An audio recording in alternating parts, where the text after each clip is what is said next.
नैतिकता थी तो देश के प्रधानमंत्री को मणिपुर पे इस्तीफा देना चाहिए था, नहीं देना चाहिए था? क्या वो नैतिकता नहीं थी?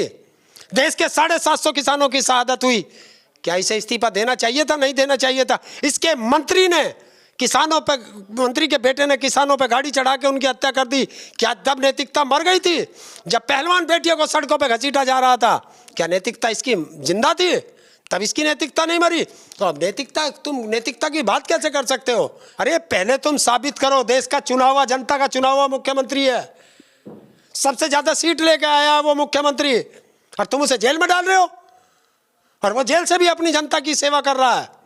नमस्कार, एक बार फिर से आप सभी का स्वागत है DS4 न्यूज में। देखिए, चुनाव की तैयारियां लगभग होनी शुरू हो गई हैं। सभी विपक्षी पार्टियों से लेकर के सत्ता में बैठने वाली पार्टी भी जो है तैयारियों में जुटी पड़ी है। लेकिन इन दिनों एक शख्स है जिसका नाम लगातार इन दिनों चर्चाओं में है। जी हाँ, दिल्ली के CM अरविंद केजरीवाल लगातार सुर्खियों में बने हुए हैं। उनके कार्यकर्ता लगातार सड़कों पर उतरे हुए हैं, विरोध प्रदर्शन लगातार देखने को मिल रहा है। बातचीत करेंगे, ज्यादा सब कुछ जानकारी लेने की कोशिश करेंगे कि आखिर अरविंद केजरीवाल क्या हकीकत में भारतीय जनता पार्टी के लिए, मोदी जी, अमित शाह जी के लिए जो है कोई मुसीबत बनते हुए दिखाई दे रहे हैं लोकसभा चुनाव में। कि अरविंद केजरीवाल के सबसे पहले तो गिरफ्तारी हो गई है। गिरफ्तारी को लेकर के सबसे पहले आपकी टिप्पणी चाहूंगा कि आप कैसे देख रहे हैं गिरफ्तारी को? देखिए, इस गिरफ्तारी में एक साफ जाहिर हो गया सरगना था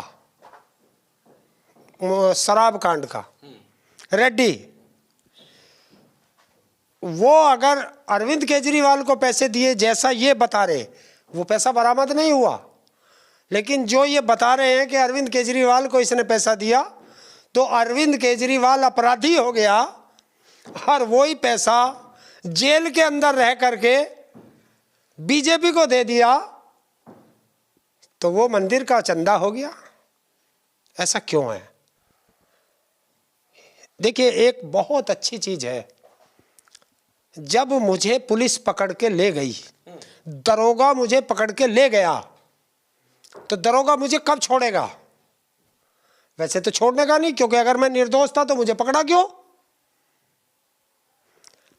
ये रेड्डी 10 तारीख को ये अरेस्ट होता है, 15 तारीख को 5 करोड़ रुपए, जब ये आदमी जेल के अंदर है, तो 5 करोड़ का इलेक्ट्रोल बॉन्ड इसने खरीदा अपनी कंपनी के से और बीजेपी को दे दिया। वो थी टोकन मनी कि मेरे साथ थोड़ा नरमी बरती जाए, मैं और दे दूंगा। तो तय हुआ कि 55 करोड़ चाहिए। तो इसकी 3 कंपनियां हैं, उन 3 कंपनियों से इसने 50 करोड़ के बॉन्ड और खरीदे, और वो बॉन्ड इसने बीजेपी को दिए, और ये बाहर आ गया। मास्टरमाइंड बाहर है, और जिसके पास खिलाफ कोई सबूत नहीं, कोई पैसा बरामद नहीं, उसके 3 CM, डिप्टी CM और सांसद जेल में है।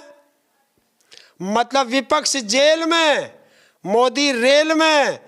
वारे कानून, यही है तेरा खेल। आने दो 2024 का चुनाव, जनता बना देगी इनकी अब के रेल। लेकिन हरिंदर ताऊ जी, आप इसको कैसे देख रहे हैं? अब कहा यह जा रहा है कि मुख्य जो सरगना है वो अरविंद केजरीवाल जी हैं, इसीलिए जो है पूरे मास्टरमाइंड के तहत जो है पूरा प्लान किया गया था, और ईडी का साफ तौर पे कहना है कि सरगना है जी इस पूरे खेल का केजरीवाल साहब। अगर ये सरगना है तो वो कौन था, रेड्डी? और अगर सरगना मोदी ये है, अरविंद केजरीवाल है, तो मनीष सिसोदिया अंदर क्यों है? संजय सिंह अंदर क्यों है? बता दो, कोई तो जवाब दोगे। वो पैसा कहां है? ईडी आज तक बरामद क्यों नहीं कर पाई, जो पैसा बता रहे हैं रिश्वत का? जांच चल रही है, अभी गिरफ्त में ही तो है केजरीवाल साहब। 1 साल हो गई जांच में, सिसोदिया को 1 साल हो गए जेल में। फिर सरगना, शराब माफिया सरगना, ये बाहर क्यों घूमा? ये इसको बेल कैसे मिल गई? 55 करोड़ में बेल मिल गई। आज अरविंद केजरीवाल के गले में बीजेपी का पट्टा डलवा दो, कल को अरविंद केजरीवाल बाहर आ जाएगा। संजय सिंह के गले में डलवा दो, संजय सिंह बाहर आ जाएगा। मनीष सिसोदिया के गले में डलवा दो, वो बाहर आ जाएगा। आज डलवाओ उनके गले में बीजेपी का पट्टा, कल कोई बाहर। तो पट्टा डलते ही बाहर, पट्टा नहीं डलेगा तो जेल में। मतलब विपक्ष से इतनी नफरत, ये नफरत कब होती है? जब तानाशाह डरता है, तो उसे ये डर है कि ये इंडिया गठबंधन जो बन रहा है ये तुझे तीसरी बार सत्ता में नहीं आने देगा, नहीं आने देगा। तो इसलिए इनको एक एक करके जेल में भेज दिया जाए। लेकिन तब आपको ऐसा क्यों लग रहा है कि जो है बीजेपी को डर लगने लगा है या फिर सत्ता में बैठने वाली पार्टी को डर लगना है केजरीवाल जी से? केजरीवाल जी से डर किस बात का है? क्योंकि विधानसभा का चलो चुनाव समझ में भी आता है, लोकसभा में तो भारतीय जनता पार्टी ही मजबूत है, बताया ये भी जाता है, तो क्यों डर किस बात? कौन बता रहा मजबूत है? मजबूत थी, अब नहीं है। जनता ने 10 साल दिए इनको। 50 लाख करोड़ के घाटे में है देश का किसान एमएसपी ना मिलने से।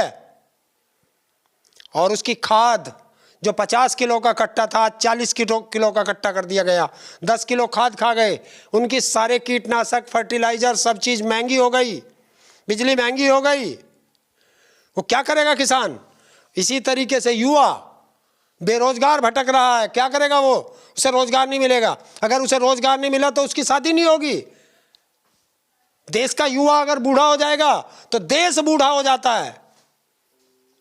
महिलाएं महंगाई की मार को झेल रही हैं। उनकी सुरक्षा की जिम्मेदारी किसकी है? सरकार जिम्मेदारी नहीं लेती, तो वो सुरक्षा के लिए लड़ रही हैं। कर्मचारी अपनी पेंशन के लिए लड़ रहा है। एमएसएमई खत्म हो गई है जो सबसे ज्यादा रोजगार देती है, तो वो छोटे उद्योग धंधे वाले लड़ रहे हैं। तो इनके लिए जो इन्होंने वादा किया, एक वादा पूरा बता दो। हरिदास जी, मैं ये कह रहा हूं कि मुद्दा आता अरविंद केजरीवाल साहब का। मैं देख रहा हूं पिछले 5-6 दिनों से, लगभग 1 हफ्ता होने को हो रहा है, तमाम कार्यकर्ता जो है सड़कों पे विरोध कर रहे हैं। आज के दिन भी जो है विरोध प्रदर्शन चला है, कल के दिन भी जो है पीएम आवास का घेराव करने के लिए सड़कों पर उतरे थे। कल रात में देखा कि थाली पीट के जो है विरोध प्रदर्शन किया गया। सवाल यह है कि केजरीवाल का मुद्दा चल रहा है, उसमें आप लोग जो है इलेक्टोरल बॉन्ड बीच में, ये क्या है कॉन्सेप्ट? अरे इलेक्टोरल बॉन्ड का ही तो मुद्दा है ये सारा, वही तो है। और क्या है? देखिए एक चीज है, किस जुर्म में वो अंदर है? संजय सिंह किस जुर्म में अंदर है? मनीष सिसोदिया किस जुर्म में अंदर है? केजरीवाल किस जुर्म में अंदर है? भ्रष्टाचार में।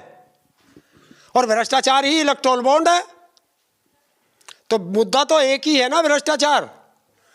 तुम उन्हें भ्रष्टाचारी कह रहे हो, और जो अगर देश का सबसे बड़ा भ्रष्टाचारी जिस दिन भी गद्दी से उतरेगा और जब जांच होगी तो दुनिया का सबसे बड़ा भ्रष्टाचारी नरेंद्र मोदी निकलेगा।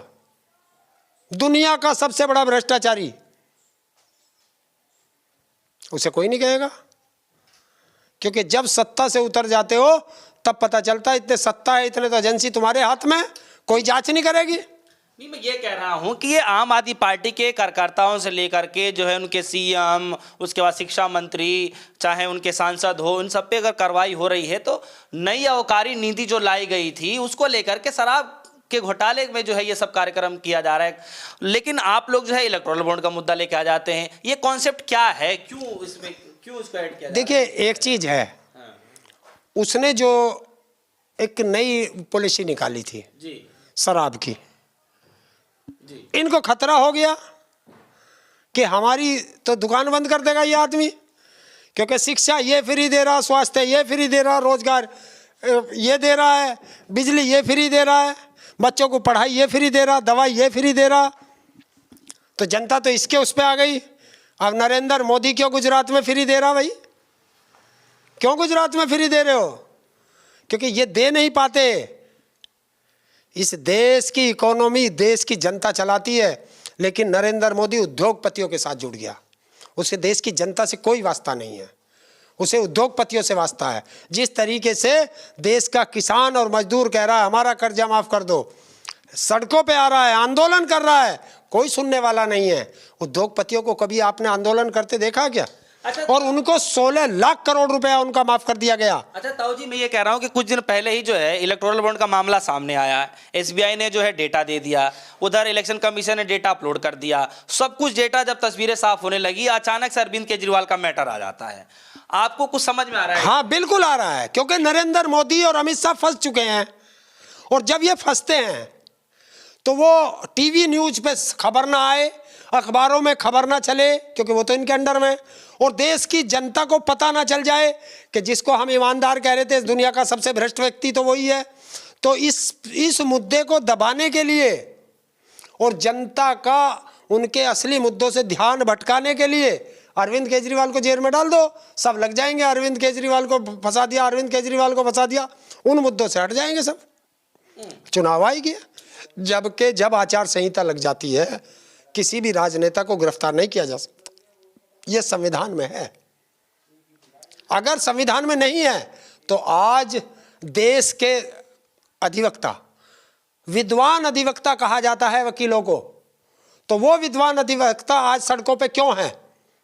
या तो आप उन्हें भी मूर्ख कह दो, बेवकूफ कह दो, या उन्हें ज्ञान नहीं है संविधान का ज्ञान सारा नरेंद्र मोदी और अमित शाह को है। जो विद्वान अधिवक्ता सड़कों पे हैं उनको ज्ञान नहीं, यही कहे हुए आप। या वे संविधान के ज्ञाता हैं तो वो सड़कों पे हैं, वो कह रहे हैं कि संविधान की हत्या हो रही है, लोकतंत्र की हत्या हो रही है। और अगर वो अब भी नहीं सड़कों पे आएंगे तो फिर कब आएंगे? इस देश की एक जनता को आ जाना चाहिए सड़कों पे।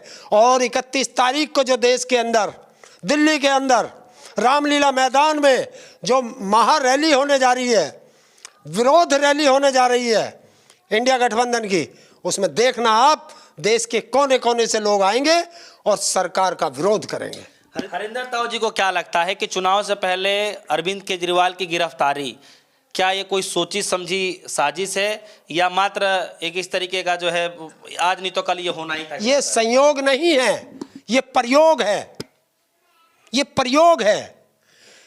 जितना भ्रष्टाचार का आरोप अरविंद केजरीवाल जी पे लगाया गया है, मनीष सिसोदिया पे लगाया है, या संजय सिंह पे लगाया, या वो झारखंड के मुख्यमंत्री हैं उन पे लगा है, इससे 1000 गुना आरोप अकेले एक व्यक्ति पर है जो महाराष्ट्र का डिप्टी सीएम है, अजीत पवार, और किसी और ने नहीं लगाया, देश के प्रधानमंत्री ने लगाया। और आज प्रधानमंत्री कहाँ है? भ्रष्टाचारियों के साथ खड़ा है। हेमंत बिस्वा पर किसने आरोप लगाए? दुनिया का सबसे भ्रष्ट मुख्यमंत्री बताया गया था उसे हेमंत बिस्वा को किसने? देश के गृह मंत्री अमित शाह ने और देश के प्रधानमंत्री मोदी ने। और आज वो कहाँ है? उनकी बगल में है, उनका मुख्यमंत्री है। तो वे दूध के धुले हो गए। और मैं ये कह रहा हूं अरविंद केजरीवाल भ्रष्ट था, कोई बात नहीं है, 1 महीने की बात थी, चुनाव होने देते, चुनाव के बाद गिरफ्तार करते। ये चुनाव का डर है, ये वोट का डर है। 7 सीट है दिल्ली की और 7 बीजेपी हार रही है, हरियाणा हार रही है, पंजाब हार रही है, उत्तर प्रदेश हारेगी, राजस्थान हारेगी, मध्य प्रदेश हारेगी, छत्तीसगढ़ हारेगी, झारखंड हारेगी और कर्नाटक हारेगी, बिहार हारेगी, बंगाल हारेगी और महाराष्ट्र हारेगी। और यही डर है उसे, घुसने नहीं देगी जनता, सवाल करेगी 10 साल में बता तूने मेरे क्षेत्र में क्या किया। ठीक है, एक आखिरी सवाल हरिंदर ताऊ जी, छोटा सा जवाब दीजिएगा। मेरा सवाल ये है कि लगभग 400 से ज़्यादा लोकसभा सीटों पे जो है भारतीय जनता पार्टी ने अपने उम्मीदवारों को जो है नाम घोषित कर दिया है। कई जगहों पे ये भी खबरें आई हैं कि काफ़ी करीबी रहे इनके सांसदों के टिकट भी काटे जा चुके हैं। क्या लगता है कि इतनी बड़ी तादाद में हेर फेर किया जा रहा है, दल बदल किया जा रहा है, क्या लगता है कोई डर? देखिए डर है, कोई नई रणनीति बीजेपी की? कोई रणनीति नहीं है। एक रणनीति है एंटी इनकम्बेंसी, कि पुरानों को बदल दो और जनता को ये बता दो कि वो खराब था इसलिए हम इसे ले आए। अब जनता इस बहकावे में नहीं आएगी। जनता ये पूछेगी कि 10 साल में तुमने क्या किया। 10 साल का रिपोर्ट कार्ड लेके आओ हमारे सामने कि तुमने शिक्षा में क्या किया, स्वास्थ्य में क्या किया, महंगाई में क्या किया, बेरोजगारी में क्या किया, किसानों के एमएसपी पे क्या किया, युवाओं के लिए क्या किया, कर्मचारियों के लिए पुरानी पेंशन पे तुमने क्या किया। हर चीज पूछेगी अब। तो इसलिए उसी संविधान को बचाने के लिए तन से, मन से, धन से ये देश की जनता चुनाव लड़ेगी और लड़ना चाहिए। बहुत बहुत शुक्रिया। हमारे साथ हरिंदर ताऊ जी मौजूद रहे जिनसे हम खासा बातचीत कर रहे थे। अरविंद केजरीवाल की गिरफ्तारी के बाद हरिंदर ताऊ जी पहली बार अपनी राय रख रहे हैं। एक तरफ भारतीय जनता पार्टी के तमाम कार्यकर्ता जो विरोध कर रहे हैं कि अरविंद केजरीवाल जो है इस्तीफा दे दो। सुनिए, आपने कहा नैतिकता के आधार पर इस्तीफा दे देना चाहिए। आज नैतिकता देश के अंदर बची कहां है? अगर नैतिकता थी तो देश के प्रधानमंत्री को मणिपुर पे इस्तीफा देना चाहिए था, नहीं देना चाहिए था? क्या वो नैतिकता नहीं थी? देश के 750 किसानों की शहादत हुई, क्या इसे इस्तीफा देना चाहिए था, नहीं देना चाहिए था? इसके मंत्री ने किसानों पे, मंत्री के बेटे ने किसानों पे गाड़ी चढ़ा के उनकी हत्या कर दी। क्या तब नैतिकता मर गई थी? जब पहलवान बेटियों को सड़कों पे घसीटा जा रहा था, क्या नैतिकता इसकी जिंदा थी? तब इसकी नैतिकता नहीं मरी। तो अब नैतिकता, तुम नैतिकता की बात कैसे कर सकते हो? इस देश में नैतिकता बची कहाँ है? और इस तरीके से तो तुम किसी भी विपक्ष वाले पे आरोप लगाओ और जेल में ठूस दो और उसका पद छीन लो, तो नैतिकता, ये नैतिकता का है?